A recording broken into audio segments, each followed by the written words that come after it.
Salut, j'espère que tu vas bien. Alors dans cette vidéo, je vais te présenter ce petit quad, c'est le Cinev1 de chez Flyu. Donc je les remercie de m'avoir envoyé ce petit quad, on va pouvoir le tester ensemble. Mais tout d'abord, je vais le mettre en route.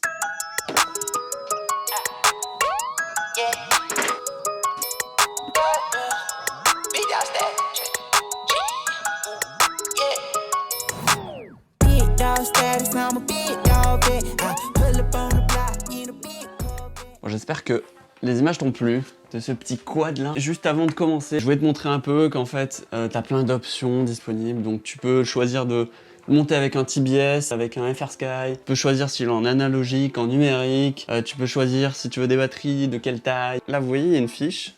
Ça permet d'alimenter une petite caméra en 5 volts. Donc ça, c'est cool. Dans l'idée, c'est super cool. En fait, c'est une fiche pour une Insta360 de ce format-là. Moi, j'ai une GoPro Naked et du coup, ils nous ont pas livré le petit embout. Et c'est vrai que ça aurait été génial. Je sais pas si je vais le tester avec la GoPro Naked.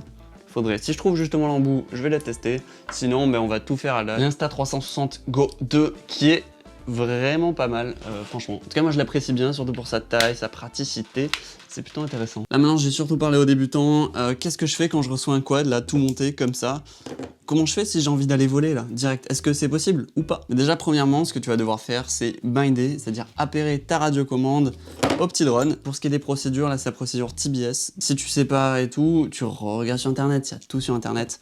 Et pour ce qui est des autres procédures, donc FR Sky, pareil, tu regardes sur Internet, c'est quasiment la même chose. Je crois que c'est t'appuies sur le bouton, tu branches en même temps, tu mets sur bind ta radio et ça fonctionne. Généralement, c'est toujours à peu près comme ça. Connecté, donc là on voit que le quad bouge bien dans le bon sens. Voilà, on fait les petites vérifications. Les ports sont activés, normalement on touche pas. Configuration, normalement on touche pas. Juste, on va activer le buzzer. Attends, voyons si ça va biper. Ça va nous saouler. Ça pipe pas, ça veut dire qu'il n'est pas connecté dans les modes encore.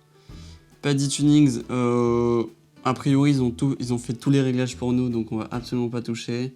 On va dans le receiver, là on voit que on n'est pas bon. Les voix qui font absolument n'importe quoi, on les change. Voilà, c'est bon. Pour ce qui est des interrupteurs, j'en ai 4 d'activés, ça me suffit, c'est largement suffisant pour moi. L'armement, hop, je vais ici, boum, auto, j'appuie sur le bouton que je veux. Donc là, je veux que ce soit armé. Après, ensuite, normalement, je mets le GPS Rescue sur... Non, le Turtle Mode. Voilà, celui-là, le Turtle Mode, hop. OSD, ils ont tout mis, tout ce qu'il fallait. Donc on va laisser de base, par défaut. Ok. Cette étape est faite sur Betaflight, on a terminé. On va tester, hein. Ça marche. Et l'armement, hop, on va faire attention, on le tient. La petite étape après l'activation s'il y a besoin, donc là a priori il n'y avait pas besoin. C'était sur le dernier firmware aussi. Là c'est sur le masque maintenant, il faut binder le masque au Cadix Vista. Donc le masque bip, et pareil, t'appuies sur le bouton du Cadix Vista. Et le Cadix Vista, ici, devient rouge. Et là ça fait bip bip, c'est-à-dire que les deux sont connectés et là j'ai clairement l'image. Je peux pas augmenter le power, on va tout simplement mettre le NACO.TX à l'intérieur du Cadix Vista.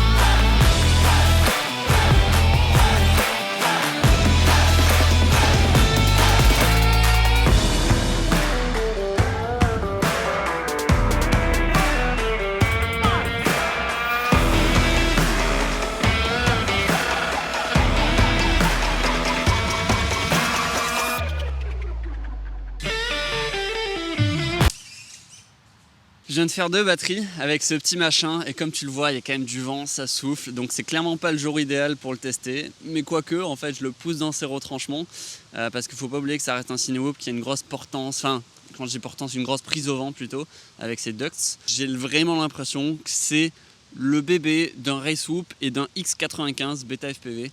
C'est vraiment entre les deux, t'as l'impression que tu peux jouer comme un Racehoop, tu vois, avec moins de puissance, mais ça reste quand même tout petit pour faire un peu du ciné-hoop dans les arbres. Et c'est vraiment cool, j'ai hâte de continuer à le tester, surtout dans le freestyle. Là, j'ai fait un peu de freestyle, j'ai peut-être augmenté les rates, essayer d'envoyer du gros truc lourd. Et après, je vais tester avec la GoPro 6. Bon, on en parle juste après. Alors, vous allez entendre un peu le bruit, je vais tourner autour de moi. C'est pas énorme, hein, c'est un petit bruit. Ouais, c'est quand même Beta FPV, c'est exactement la même. Ah, je le sens le vent. Bon, allez, on attaque le freestyle. Bah, loupé, dommage. Oui, je voulais vous dire que j'ai cassé le Dux, je viens de le casser après cet impact-là que tu vois. En fait, si, tu peux faire n'importe quoi avec, parce que la preuve, tu vois, je l'ai cassé, mais ça vole toujours et je pense que ça se répare quand même assez facilement. Bon, voilà. Au moins, t'abîmes rien, quoi. Mis à part le drone. Allez. J'ai augmenté un peu les rates. Putain. Oh, non mais c'est pas possible, je suis nul. Ouais, ça manque un peu de patate quoi, ça manque un peu de pêche.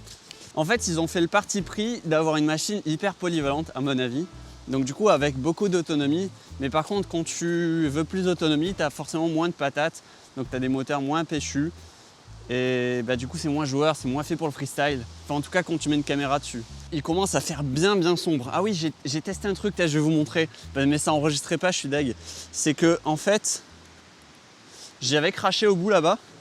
Et je suis revenu, mais avec le masque. Enfin vous allez voir, vous allez vite comprendre. Tu vas essayer de marcher en même temps de piloter. C'est tellement pas facile. Là j'ai l'impression que ça va un peu mieux. Mais tout à l'heure j'ai fait une batterie, wow, j'étais perdu. Là ça monte. On va essayer de tourner un peu. Des petits pas, des petits pas. Waouh, c'est la galère. Petit pas, petit pas, petit pas. Là je me décale. Attends, je peux même reculer un peu. Non, si. Oula. Là je suis bien là. Hop, je suis comme tout à l'heure. Non, je crois. Allez, maintenant on va envoyer du freestyle. Waouh. C'est un peu galère hein, pour redémarrer. La moindre petite branche parce que les hélices sont très basses.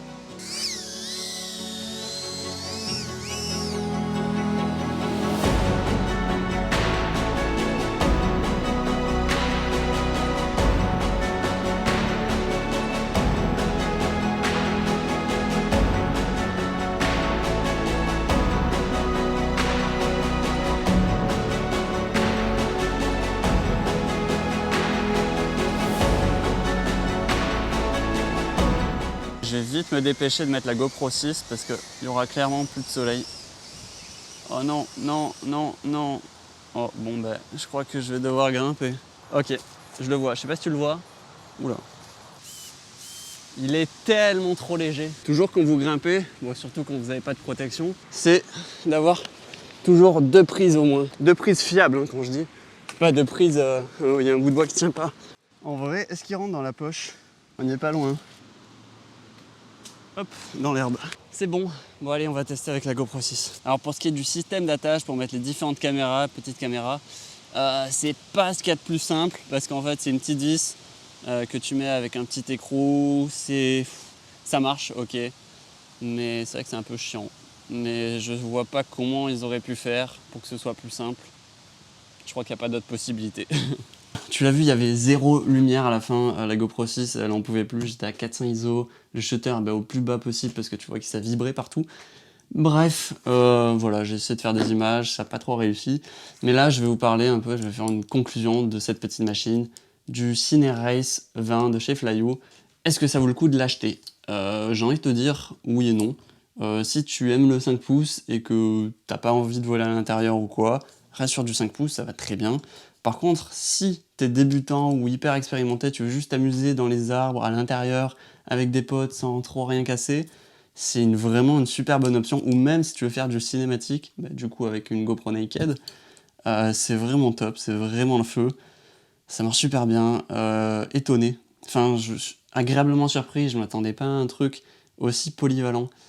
Je m'attendais à un truc plus pâteau que ça. Après, c'est pas hyper puissant comme vous l'avez vu, faire du freestyle avec, quand t'as une petite caméra dessus, ça fait un peu lourd et elle a du mal, enfin cette machine a du mal sur les reprises.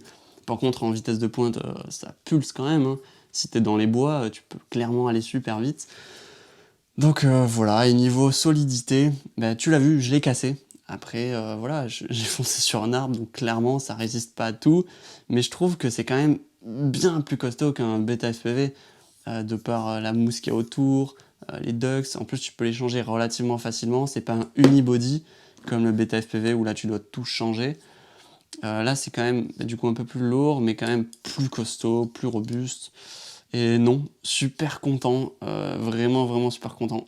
Je vous dis, en vrai, tout au début, je me dis, bon, ce petit drone, c'est bon, je vais vous le faire gagner, je vais vous l'offrir. Mais là, clairement, j'ai pas trop envie, je le trouve vraiment cool et c'est plutôt mon bêta FPV que j'ai envie de vous refiler maintenant. Bon, allez, j'espère que cette petite vidéo vous a plu et je vous dis ciao, à la prochaine. Je sais pas, la semaine prochaine, il y aura peut-être un vlog ou un podcast ou je sais pas, un truc intéressant. Allez, bye!